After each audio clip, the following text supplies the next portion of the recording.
Good to have you here. This is OmniView, episode 20 for March 21st, 2026. Balanced news perspectives.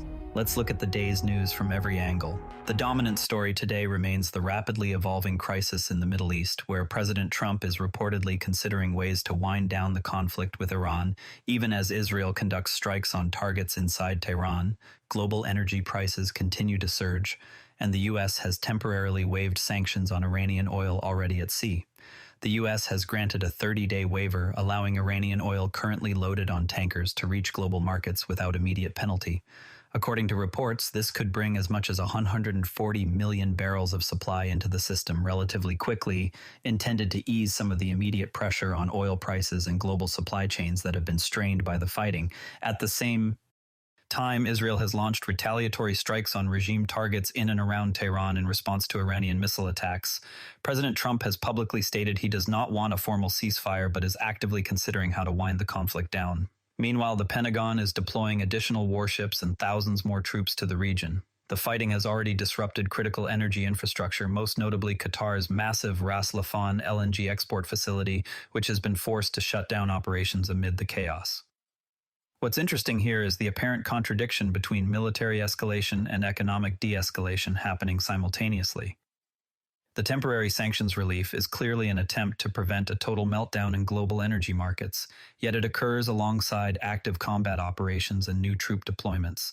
Different outlets frame this tension in revealing ways. The Guardian presents the situation as the world tipping from dangerous brinkmanship into something closer to uncontrolled freefall, emphasizing the massive financial costs already borne by the United States, oil prices climbing to $125 per barrel, and what it describes as Iran's willingness to sacrifice the economies of other Gulf states in order to preserve its own regime.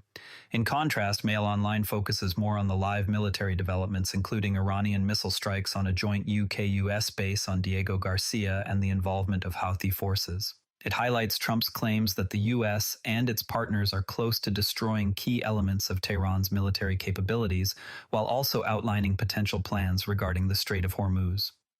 Both sources agree on the core facts: the temporary sanctions relief, the Israeli strikes on Iranian targets, and the serious disruption to energy infrastructure. Where they diverge is in emphasis. The Guardian tends to stress the human suffering and the long-term economic consequences, while Mail Online leans into the tactical military moves, including Britain's decision to allow American bombers to operate from UK bases. Trump's reported surprise at Australia's refusal to commit troops to secure the Strait of Hormuz also surfaces in some coverage, offering a window into his views on alliances and burden sharing among partners. What's interesting here is how this temporary sanctions relief exists in the middle of active military operations, a pragmatic economic move wrapped inside a shooting war. The question worth considering is how this 30-day waiver might affect the incentives of the different parties involved, and what historical parallels we might draw from past episodes of brinkmanship that either cooled off or spiraled into something broader. Shifting now to a closely related development in the same crisis, Britain has formally permitted the United States to use British-based bombers, including aircraft operating from RAF Fairford and from the Diego Garcia base in the Indian Ocean, to conduct strikes against Iranian targets that threaten the strategically vital Strait of Hormuz.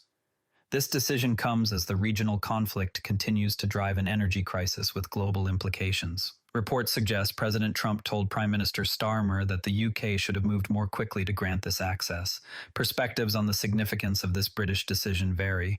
Mail Online frames it as an important step toward unlocking the waterway for safer passage of energy shipments, while also noting Trump's criticism of the timing.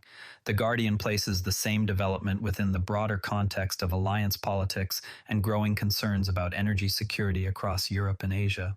Both reports agree that the UK has approved the use of its bases by American aircraft, but they differ in tone, one emphasizing transatlantic coordination and military practicality, the other focusing on the larger strategic stakes around energy supplies.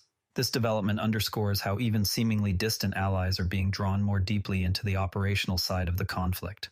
The question worth considering: what is the true strategic importance of the Strait of Hormuz for global trade, and how do alliance commitments and domestic politics influence military decision-making in moments like these?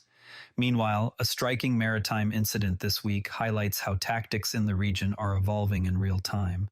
A vessel that appeared to be impersonating a scrapped gas carrier managed to successfully exit the Strait of Hormuz despite the heightened risks. This episode appears to demonstrate new methods that shipping operators are using to navigate the waterway as the Middle East conflict continues and commercial shipping faces growing disruption and insurance costs. Bloomberg reports the incident as evidence of rapidly changing strategies in response to the conflict.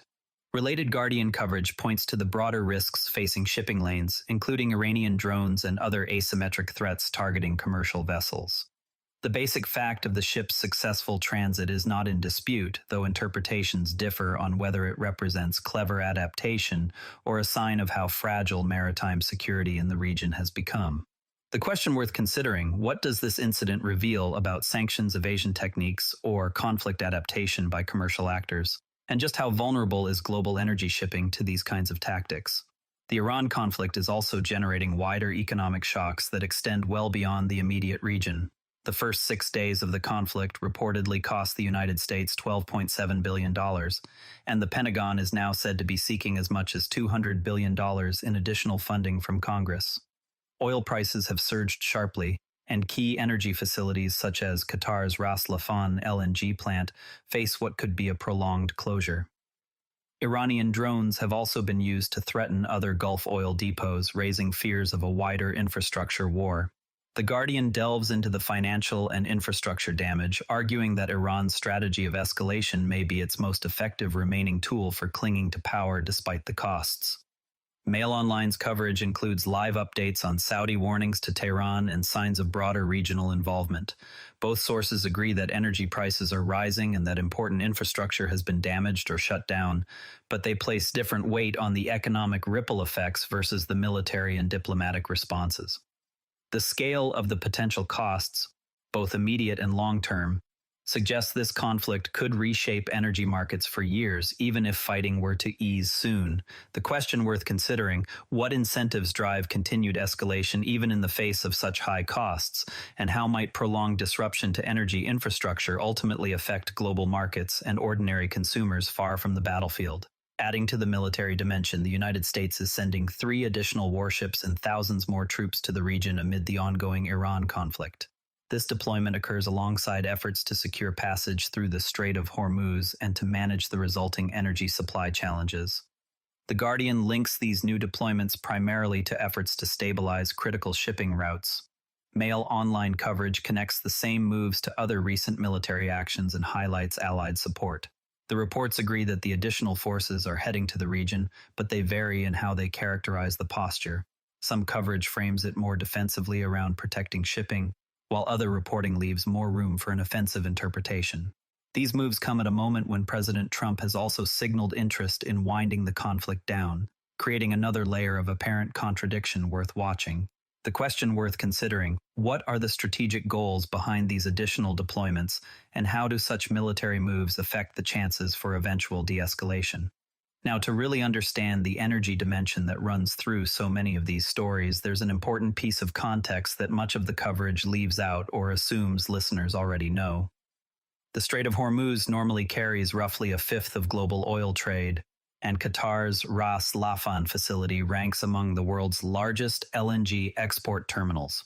When conflict damages infrastructure or dramatically raises insurance costs for tankers, the consequences are not limited to higher prices at the gas station.